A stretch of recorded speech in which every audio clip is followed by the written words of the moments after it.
आज की case studies के इस लेक्चर में अलग अलग दो जजमेंटों की बात करेंगे और दोनों ही जजमेंट में पत्नी पति के विरुद्ध आरोप लगाती है, शिकायत दर्ज करवाती है और कोर्ट दोनों ही मामलों में यह कहती है कि पत्नी ही पति और उसके परिवार वालों के विरुद्ध मेंटल क्रूरल्टी कर रही है और इस आधार पर पति को डिवोर्स ही मिल जाता है और पत्नी के मेंटेनेंस से लेके तमाम प्रकार के केसेस भी कोर्ट डिसमिस कर देती है। तो चलिए आज की केस स्टडीज के इस लेक्चर में बात करेंगे कि पत्नी के द्वारा लगाए गए आरोप, पत्नी के द्वारा की गई शिकायतों के आधार पर पत्नी के विरुद्ध ही क्यों कोर्ट आदेश कर रही है। आज इसी बात को समझने का प्रयास करेंगे, इसकी सबसे बड़ी वजह क्या है इसे जानने का प्रयास करेंगे। जय जनेन्द्र, मुकेश जैन। वीडियो को लाइक और शेयर कर दीजिए और इस तरह जजमेंट्स पाने के लिए दिए गए नंबर पर आप हमें संपर्क कर सकते हैं। दरअसल ये दो मामले अलग अलग देखने को मिलते हैं। जो एक मामला आता है राजस्थान हाईकोर्ट की तरफ से, दूसरा मामला आता है मध्य प्रदेश हाईकोर्ट की तरफ से।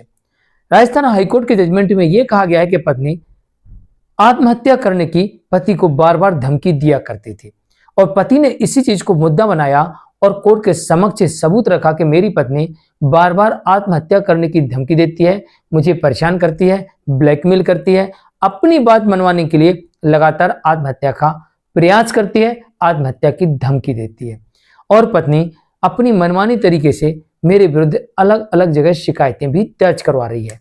और कोर्ट ने यह पाया कि पत्नी का जो कृत्य है कि लगातार अपनी बात को मनवाने के लिए आत्महत्या करने की धमकी देना या आत्महत्या करने का प्रयास करना, ये पति के प्रति मेंटल क्रूरल्टी मानी जाएगी और इस मामले में पति को डाइवोर्स की परमिशन दे दी कोर्ट ने। कोर्ट ने कहा कि जो पत्नी का कृत्य है कि अनावश्यक रूप से पति पर दबाव बनाना, अनावश्यक रूप से पति के विरुद्ध झूठी शिकायतें दर्ज करवाना और बार बार उसके ऊपर दबाव बनाने के उद्देश्य से आत्महत्या करने की धमकी देना या आत्महत्या का प्रयास करना, इस कारण से कोर्ट ने माना कि पत्नी पति के विरुद्ध मेंटल क्रूरल्टी कर रही है और मेंटल क्रूरल्टी के आधार पर पति को तलाक की डिक्री दे दी जाती है।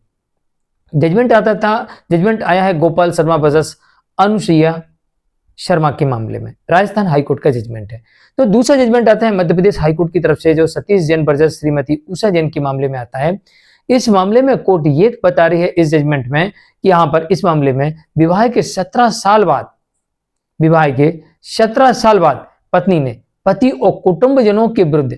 मानसिक क्रूरता के आरोप लगाए, 498A जैसे केस दर्ज करवाए और कोर्ट ने यहां पर माना कि पत्नी बिना किसी कारण के, बिना किसी ठोस सबूत के पति और उसके कुटुंबजन पर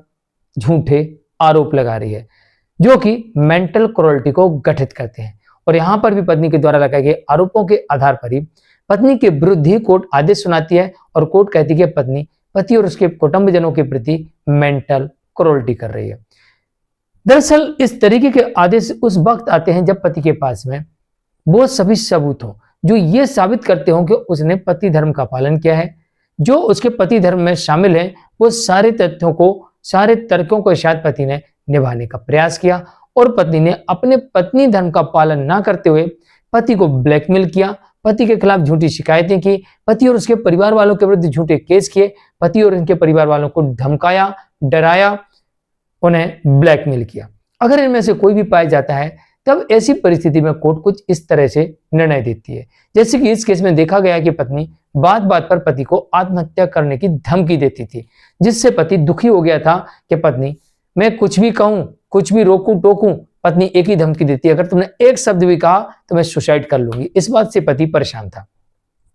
दूसरे मामले में कोर्ट ने यह देखा कि बिना किसी कारण के पत्नी पति और उसके कुटुंबजनों के विरुद्ध शिकायतें दर्ज करवा रही है, वो भी शादी के 17 साल बाद। तो यहां पर पत्नी के द्वारा लगाए गए किसी भी आरोप का पत्नी के पास सबूत नहीं था और पति ने अपने वो सभी तथ्य रख दी, जिसकी वजह से साबित होता है कि पति अपने पति धर्म का पालन कर रहा है और इसी वजह से कोर्ट ने माना कि पत्नी पति के विरुद्ध और उसके कुटुंबजनों के विरुद्ध मेंटल क्रूरल्टी का कृत्य कर रही है और इस वजह से यहाँ पर पत्नी के विरुद्ध आदेश दिया जाता है।